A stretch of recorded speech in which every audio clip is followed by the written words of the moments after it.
Good morning, class 7th. So, we read about the Mughal emperors, and last day we learn the major campaign and events. Then we can move to page number 52, and we learn about the Jagir Mansabdari system and Jagirdars. Okay, now we learn about the Zabt and Zamindars, the system of Zabt and what is the Zamindari system. The main source of the income available to Mughal rulers was tax on the produce of the peasantry. What is the main source? Source of the taxes. Okay. Uh, in most places, peasants and taxes through the rural elites, that is the headmen of the local chieftains, the Mughals used to term jamidars to describe all intermediaries, whether they were the local headmen to village powerful chieftains. So who will be the who collect all the taxes? Yeah, you can say the crop tax, that is the called headman. Village headman collected tax and give to the jamidars, and jamidar give to the subedars. Okay, so Akbar's revenue ministers Todarmal, understand? Akbar revenue minister Todarmal, that is the very important question. Okay, carried out a careful survey of the crop yields, prices, and the areas cultivated for a 10 years period, 1517 and 1580. On the basis of this data, tax was fixed on the each crop in cash. So Todarmal, uh, the finance minister of Akbar, had survey about the which type of the lands and which type of the crops are grown there, and the before 10 years the survey was completed, and then they decided which type of the taxes we can levied to the which type of the crops. Means the different crops have the different taxes. Okay, and the area also, and each provinces was the divided into the revenue circles with its own schedule of the revenue rates for the individual crops. The revenue system was known as the Zabt, that is called Zabt Pranali. Okay, a Zabt system, that is called, and the revenue is the different from the each other parganas, other that one you can say particular district, the subas. Okay, now the revenue system was known as the Zabt. It was prevalent in those areas where the Mughal administrators could survey the land. Mansabdars themselves served the some other parts of the country. Okay, so their head is the Mansabdar. Okay, they are called Mansabdar. In Akbar's time, and keep our careful accounts. This was not possible in provinces such as the Gujarat and Bengal, but they only supported only these areas where the Subedar and Mansabdars are were ruled there. Okay, but Gujarat and Bengal are free for that one. Okay, in some areas the Zamindars exercise a great deal of power. The exploitation by the Mughal administrators could drive them to rebellions. Sometimes jamidars and peasants of the same caste allied in the rebelling against the Mughal authority. These peasants' revolts changed the stability of the Mughal emperor from the end of the 17th century. So sometimes they are very, you can say, the administrators are not very good. They are a little bit partial for their own persons. Okay, they are not bias. Okay, so in 17th century, the end of the 17th century, Mughal emperor was stability, little bit you can say they are not trusted. Okay, now a closer look of the Akbar policies. But when we learn it, after Akbar, Aine Akbari, okay, one book also written by Abul Fazl, okay, and Abul Fazl was the courtier of Akbar time, or nine gems, one of the nine gems you can say. Babarnama written by Babar, then Humayunama written by Gulbadan Begum, okay, the daughter of and sister of Humayun, and Akbarnama. Akbar is not a literate person, was not a literate person, so that's why he not write. He don't know about the write and reading also. But Abul Fazl, the son of Sheikh Mubarak and the brother of Faizi also, he was a great history writer, you can say, and he wrote Akbarnama, Aine Akbari, and in his Aine Akbari he mentioned about the time, okay, and the administration work, and the most meaningful aspects that times crops, yields, price, wages, and revenue. They all they have write their third part. Okay, so Aine Akbari have the three parts. Okay, and last part also known as Akbarnama ya Aine Akbari. That is the book name. A closer look Akbar's policies.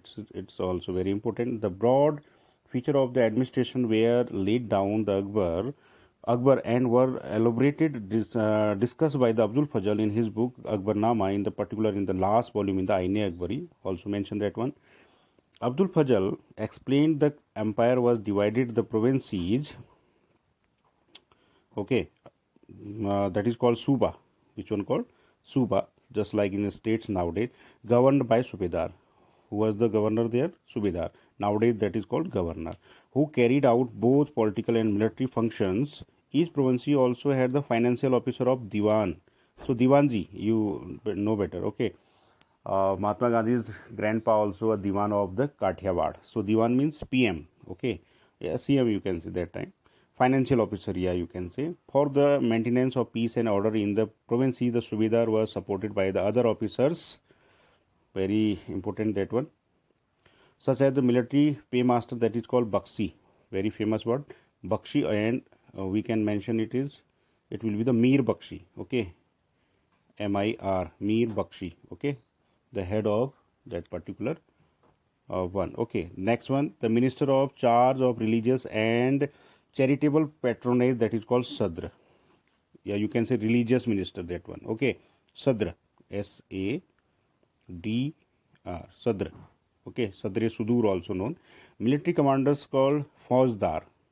Fauj. So word Fauj coming from here. Farsi word it is. And the town police commander, that is called Kotwal.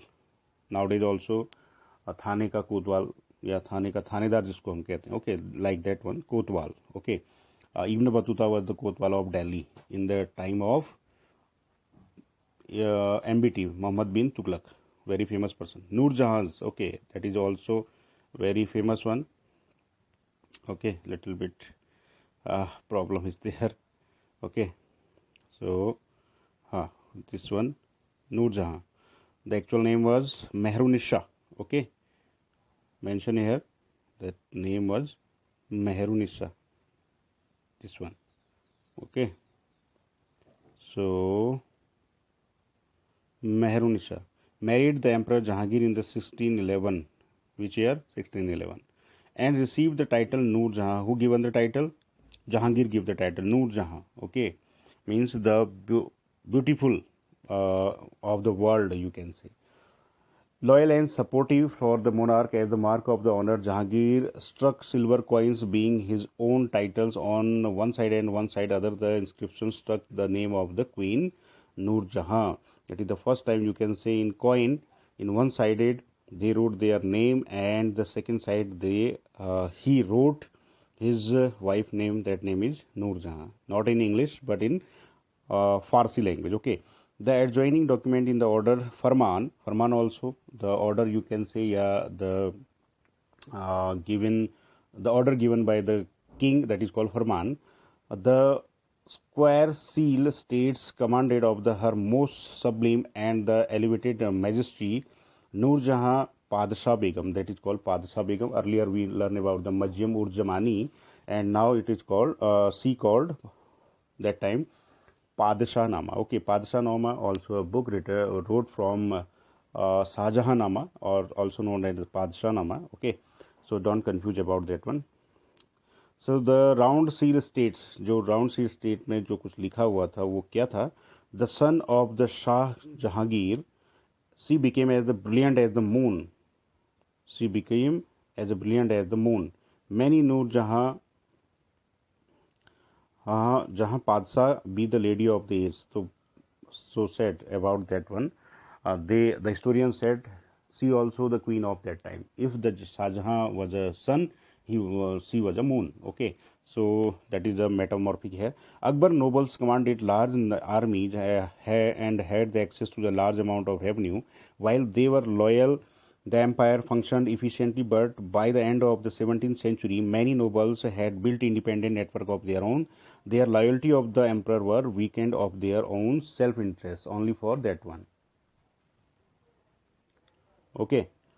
Now, while Akbar was the Fatehpur during the 1570s, he started discussion on the religion with the ulema. Okay, he discussion with the ulema. Ulema was the best known, yeah, you can say the best who giving the order to religious work. You can say ulema. Yeah, earlier also we learned about that one, and Brahmins also. Okay, Jesuit priests who were the Roman Catholics and Zoroastrians. Zoroastrians. Okay, these discussion took place in the Ibadat Khana. So 1570 he started. He established a Ibadat Khana in Agra. These discussion, yeah, you can say Fatehpur Sikri. These discussion took place in the Ibadat Khana. He was interested in the religion and social custom of the different peoples. Akbar's interaction with the people of different faith made with the realize that the religious scholars who emphasized rituals and dogma with the bigots, these their teachings created divisions and disharmony among the subjects. So Akbar is not. I earlier mentioned he was not gone to school. Yeah, you can say he had no literacy power that time. Yeah, the thinking power. So that's why after the age gone, he was generally he thinking about the religious purpose and ulemas who interfere their court ire sometimes, and then he realized that we started a discussion, open discussion from the different gurus, yeah, different sect of the different religious, and they started Ibadat Khana. Okay, so we have two word here, a dogma, a statement on the entrepreneurs. Yeah, interpretants declared as the authoritative with the expectations that would be followed without the question. Without question, you can follow the rules and regulations just like in Shariat. By God, the individuals who is intolerant of the another person religious belief of the culture, that is called by God. Okay, means a secular person you can say. Okay, now next one. Led Akbar of the idea of the Sulh Kul or the universal peace. These ideas, tolerance and not discriminated between the people of different religion is the real aim. Instead, in the focus on the system of the ethics, honesty, justice, peace, that was the universally applicable. Abdul Fazal helped the Akbar is the framing version of the governance around is the idea of Sulaykul. Okay, the new idea they are giving Sulaykul, the policy. Okay, the principle of the governance was followed by Jahangir and Shah Jahan as well. So same principle was followed by Jahangir and Shah Jahan in their own rule. Okay, so now the Mughal emperor in the 17th century and after. So after Aurangzeb, which one, what happened about the Mughal emperor and which type of the rulers they have, yeah, which type of the administrative they have, and which power is raised after the death of in 1707 Aurangzeb and the later Mughals we can say. So the administrative and military efficiency of the Mughals emperor led to the great economic and commercial prosperity. International travelers describe it was the favorable, yeah, fabulate the land of the wealth, but these same visitors were also appalled at the state of poverty that existed side by the side with the greatest of lines. The inequalities were the glaring documents from the 20th years of the Shah Jahan regions. 20th year of the Shah Jahan region, Yarin inform us the highest ranking the Mansabdar were only 445 in the number of the total of 8,000. This small number, a mere 5.6% of the total number of the Mansabdar, received 61.5% of the total estimated revenue of the emperor as a salaries of themselves and their troops. So you can see the administrative system was little bit different when we against the when we learn about the Akbar's time. Okay, so the Mughal emperor and their Mansabdar spent a great deal of their income on the salaries and goods. These expenditure benefited the artisans and peasantry who supplied them with the goods and produce, but the scale of the revenue collections left very little for investment in the hands of the primary producers. Okay, so the peasants and the artisans, the poorest among them, lived from the hand to mouth, and they have could hardly consider investing in additional resources, tools and supplies in case productivity.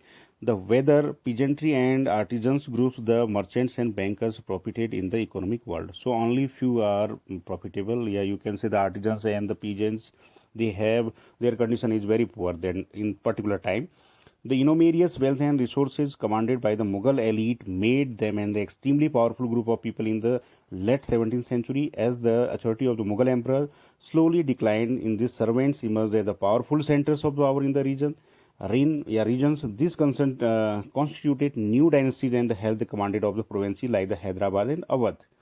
Why? Because all wealth was concentrated only the few men, okay, and they established their own dynasties also, like Hyderabad and Awadh. In Awadh, Nawab also seated there, Saadat Khan. In Hyderabad, one Nizam also established their own rulers, okay, rule there. Although they continued to recognize the Mughal emperor in Delhi as their master, but they said, we are ruling from that side, behalf of the Mughals. By the 18th century, the provinces of the empire had consolidated their independent political identities. We will read about more than in the chapter number 10. So, it is the picture of Bahadur Shah Jafar, the last ruler, and it is the picture of Aurangzeb. Okay, so the last ruler was Bahadur Shah Jafar. Okay, जिसको बाद में क्या कर दिया गया था, exile कर दिया गया था 1857 में, और बाद में रंगून में ही इनकी डेथ होती है. Okay, so our chapter is completed now. I hope you understand all the things. Thank you very much. Thank you.